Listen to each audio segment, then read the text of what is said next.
nuestro compañero Cristian Arias. Él representa a Marcha Patriótica de Colombia aquí en la República Argentina. Muy buenas tardes, Cristian, muchas gracias por acercarte al piso. Bueno, buenas tardes a ustedes y como siempre muchas gracias por la invitación. Bueno, la idea es que vos nos relates cómo ha arrancado el gobierno de Petro. Ya ha tenido una primera marcha en su contra. Bueno, ha recibido a Uribe en el Palacio de Gobierno. Pero sobre todo, creo que Petro ha dejado conmocionado al mundo entero con su discurso en las Naciones Unidas. Bien, podemos empezar por lo último. Yo creo que ese discurso termina de resumir lo que han sido 30 días ya más de 30 días de su gobierno. Vemos el primer mes y ese balance da cuenta de una disposición a realizar cambios drásticos en la política exterior, es decir, desnarcotizar la política exterior para dar paso a un nuevo paradigma donde se deseche esa vieja tradición de la guerra contra las drogas, ratifica rotundamente un fracaso, y yo creo que eso es parte del enorme impacto que ha tenido su discurso en las Naciones Unidas y el llamado frontal a Estados Unidos a acompañar ese abandono de esa política, ¿no? Creo que eso también da cuenta de lo que está sucediendo. Y de la misma mano, yo creo que hay al menos 2 o 3 acontecimientos que acompañan ese viraje de la política exterior, que van con la apertura de la frontera con Venezuela. Creo que fue uno de los primeros anuncios que hizo en materia de relaciones internacionales el gobierno de Petro y que se acaba de consumar el día de ayer, y eso es el gran éxito de una nueva política por lo menos de fraternidad regional, ¿no? Yo creo que ahí una especie de autonomía relacional podría empezar a surgir en América Latina a partir de esto. No diría yo tanto una política de confrontación directa con Estados Unidos y excluyente, sino, bueno, sigo reconociendo que Estados Unidos tiene un poder preponderante en la región, pero no me voy a plegar subordinado a su agenda. Entonces voy a abrir relaciones comerciales con quien yo tengo intereses tradicionales y una hermandad histórica, que es Venezuela. Tengo un beneficio económico y creo que a partir de ahí se logra destrabar ese bloqueo, ¿no? Y que cierra, ya lo habíamos dicho anteriormente en otra de las entrevistas, esta estrategia ya sido diplomático, la sepulta definitivamente. Creo que otro de los datos es el viaje de su delegación a Cuba, ¿no? Donde además también a Cuba se la retira de esa categoría de país patrocinador del terrorismo, se le quita además ese calificativo a los dirigentes del ELN y se avanza a reabrir los diálogos de paz con esta organización insurgente. Y en el plano nacional creo que eso se conecta con una política de paz total. Creo que ese es otro de los datos que dan cuenta en esta política que se empieza a abrir, un cese al fuego multilateral, ¿no? Ajá, sí. Y creo que eso va acompañado además de una nueva política de seguridad y defensa, ¿no? Donde el ministro ha dicho: vamos a ir hacia un esquema de seguridad humana, vamos a transitar a desmilitarizar nuestra sociedad, a profesionalizar nuestra fuerza, disminuir ese tamaño, ese volumen que tienen las fuerzas, tratando de gradualmente retirar este servicio militar obligatorio y empezar a transitar hacia otro nuevo paradigma también en ese escenario, él ha dicho, sin abandonar el combate a las organizaciones criminales y narcotraficantes en zonas puntuales del país. Creo que, bueno, ahí hay un intermedio. Me parece que eso es una nueva postura frente a estos problemas, y en el plano más de mediano, hacia adelante, tiene en la agenda, lo económica, la reforma tributaria, que también va acompañada de una serie de medidas en materia previsional, ¿no? Yo creo que ya ha anunciado Petro que va a aportarle a las personas que tienen edad jubilatoria y que no perciben jubilación un aporte mensual de 500.000 pesos, sería la mitad de un salario mínimo, y eso ha generado también escozor en los sectores financieros, en la prensa, etcétera, y creo que eso da cuenta de las urgencias que tiene también la población, ¿no? Yo creo que ahí hay un sector sector que afecta económicamente los sectores más concentrados, pero que tiene un apoyo digamos, irrefutable en los sectores populares, porque son los que no tienen ese derecho y no lo conocen siquiera de las últimas décadas, ¿no? 20% de las personas en edad jubilatoria acceden a una pensión o una jubilación en Colombia. Y creo que eso forma parte de la política que viene configurando en este contexto Gustavo Petro. Para hacer pie en eso que vos dijiste, que es muy importante, porque el tema previsional es un tema que se está discutiendo en todo el mundo, ¿sí? Ayer incluso era un tema de discusión nuestro en La Voz Patria, un poco en la producción, en el caso de Uruguay, pero que es un caso distinto al resto, porque Uruguay tiene un país con mucha gente mayor y los jóvenes no se quedan en el país, se van, entonces no hay quien aporte para poder bancar a la gente grande. Pero en este caso... Para bancar las jubilaciones. Claro, para bancar las jubilaciones, para que haya gente en la producción que pueda bancar con su aporte mensual a las jubilaciones y pensiones. Pero en el caso de Colombia, la gente no conoce lo que es la jubilación. Una inmensa mayoría de la población está en el desierto, no tiene nada, pero absolutamente nada. Vive de lo que las familias le acercan. Correcto. Y eso me parece que es una consecuencia del modelo neoliberal. Me parece que no hay que disociarlo, al contrario, me parece que hay que clarificar cada vez más de que esto es consecuencia de un largo ciclo de políticas de regulación, de privatización, ¿sí? Donde se ha utilizado al Estado, porque también yo discrepo de la idea de que el neoliberalismo es ausencia de Estado. No, en el neoliberalismo el Estado es digámoslo, el motorizador de un ciclo de reformas que, al contrario, lo que retiran son una serie de derechos y los mercantilizan, ¿no? Y hacen una atomización e individualización que convierten esos derechos en servicios, en provisión como de un bien intercambiable. Y no, el agua, la salud, la vivienda, la educación no son servicios públicos, son derechos, y me parece que en ese sentido hay un consenso en el gobierno del pacto histórico de que eso se debe revalorizar y se debe recuperar. Entonces también la salud es uno de los temas que está hoy en agenda. El fin de semana, por ejemplo, vimos la revista Semana, una de las revistas, digámoslo, más importantes del país, regalando números impresos, ¿no?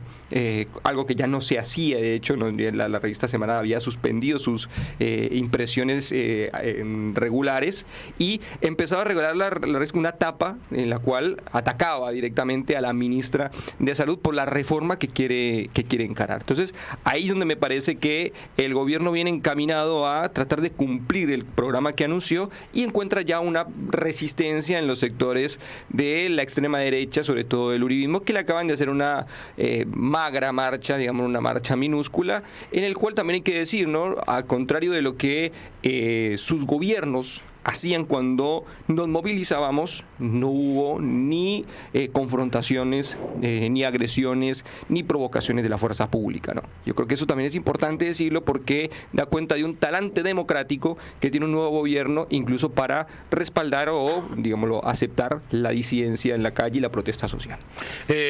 Quiero apuntarte una cosa, que en esta marcha, que bien dicho estás tú, yo te lo dije para provocarte un poco, que la marcha no solamente fue chica, fue muy violenta, a quien le ponían el micrófono de parte de aquellos que participaron, ¿no?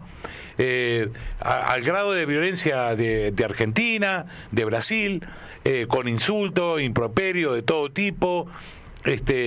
Y cuando vos decís, el gobierno no tiene 3 meses de estar instalado, ¿qué es lo que te pasa? Pero bueno, yo no sé distinguir por la vestimenta como se da aquí en la Argentina o se puede dar en Brasil, pero fue lo que pude ver y están trabajando muy fuerte en las redes sociales. Se ve que se va a venir con una campaña muy fuerte en ese sentido.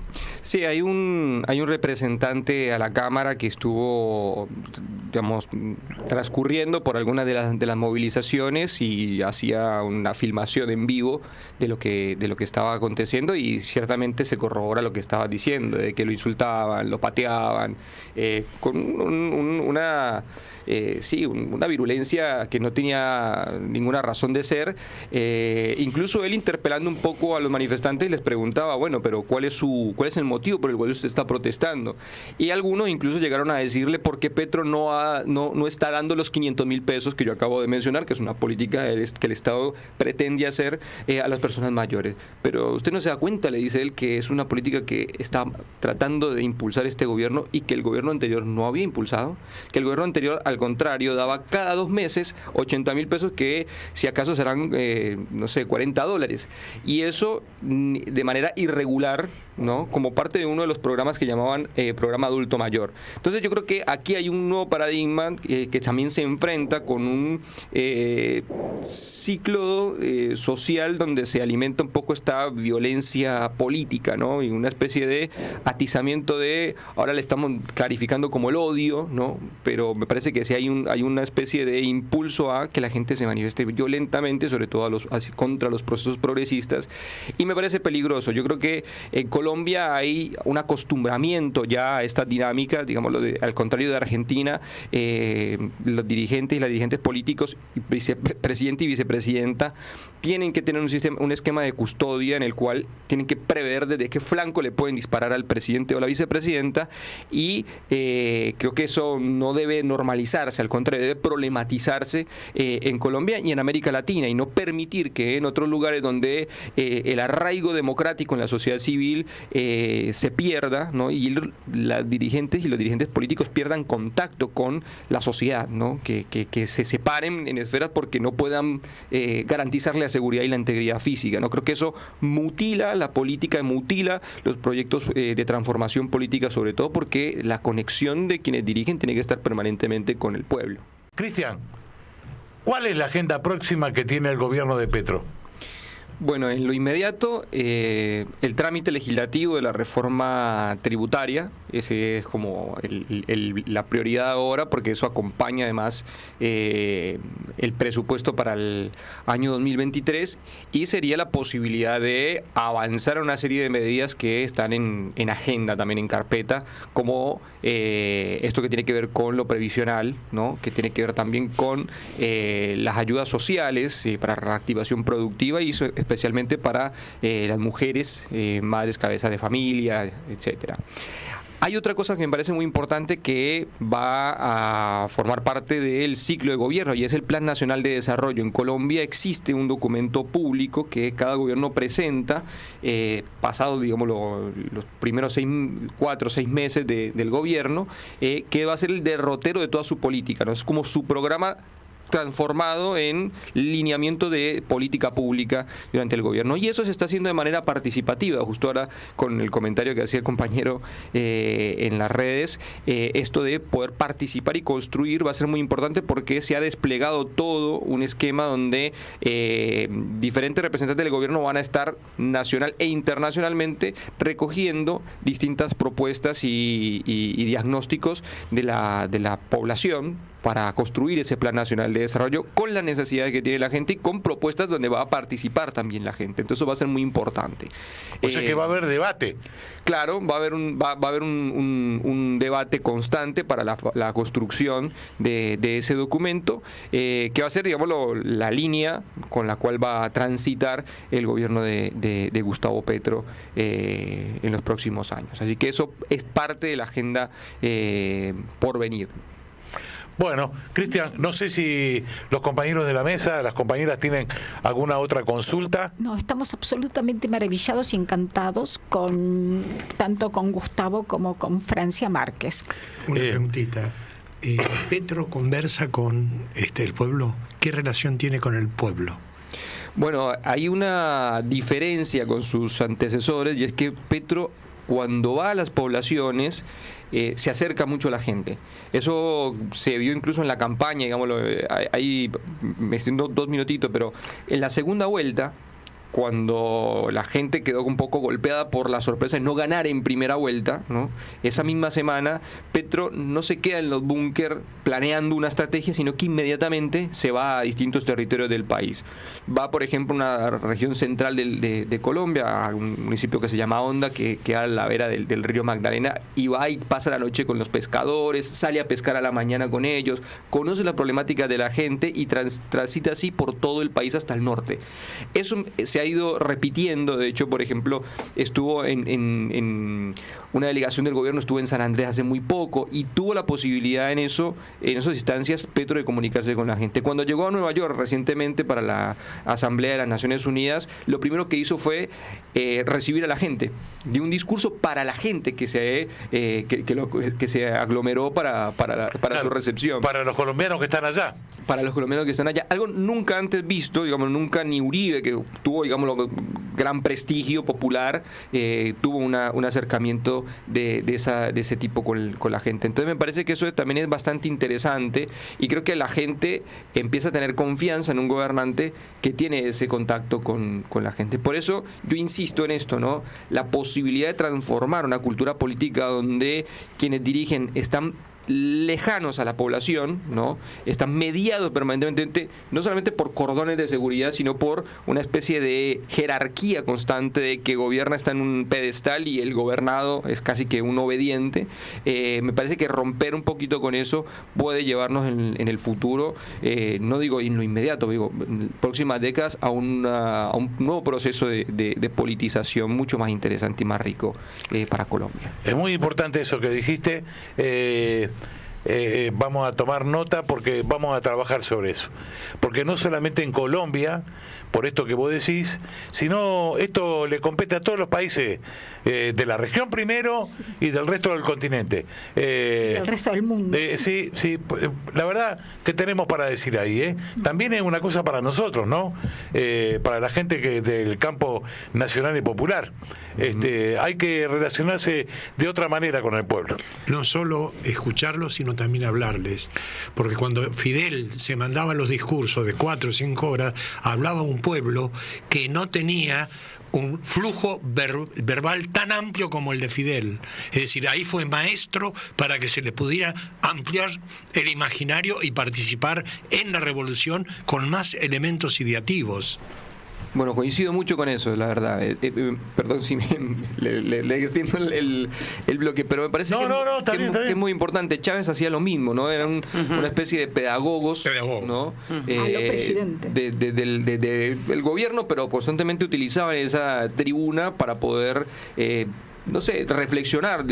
Chávez uno lo veía que era un lector voraz y analizaba los textos que leía en el Aló Presidente o en otras alocuciones, decía grandes alocuciones tratando de enseñar y explicar lo que estaba haciendo o la coyuntura por la que estaba pasando el país o el mundo en ese tipo de alocuciones. Y me parece muy importante que eso vaya acompañado también de ciertos lineamientos políticos, ¿no? Y creo que una ausencia hoy en nuestro continente y puntualmente en Cuba es que, por ejemplo, al no estar Fidel, no tener ese faro de qué vamos a hacer ahora en este contexto, ¿no? Estamos en un momento de crisis y quizá hay que hacer algo. Hay un momento de crisis en la Argentina, se junta 1 millón de personas en una plaza y hace falta un mensaje que nos diga hacia dónde ir, cómo sostenernos en la calle, cómo organizarnos y que reagrupamos para enfrentar un mundo en crisis donde hay un auge de derechas que sí se conectan con el sentido común popular y que por ahí vamos a necesitar nuevas formas de organización para disputar precisamente en los territorios con eso. Sí, totalmente tener razón. Sí, no, que indudablemente Petro es muy eficaz en ese sentido, porque viendo el día de la segunda vuelta a todos los pescadores, esa imagen de los pescadores remando por el río Magdalena para ir a votar, es una de las imágenes más emocionantes que recuerdo. Quiero decir que el que está haciendo una tarea importantísima en ese sentido es López Obrador. Sí. Y cómo confronta y no se achica con las cadenas de noticias de los medios hegemónicos. El otro día pues dio una clase, no creo que el mundo entero lo vio, donde un tipo fue allí a acusarlo de que era el gobierno que tenía mayor cantidad de asesinatos en la historia de México. Y él lo esperó, hasta que, bueno, dijo, no, no es así, y empezó a mostrar los gráficos. Entonces, depende como cada uno lo toma, pero es muy importante lo que dijiste, Cristian. Te adelantamos que tu intervención hoy acá va a ser uno de los cortes y lo vamos a subir, pero sobre este punto en particular vamos a hacer el pie nosotros en los futuros programas, porque es una de las cosas que estamos debiendo, me parece. Así que te despedimos, Cristian, muchas gracias.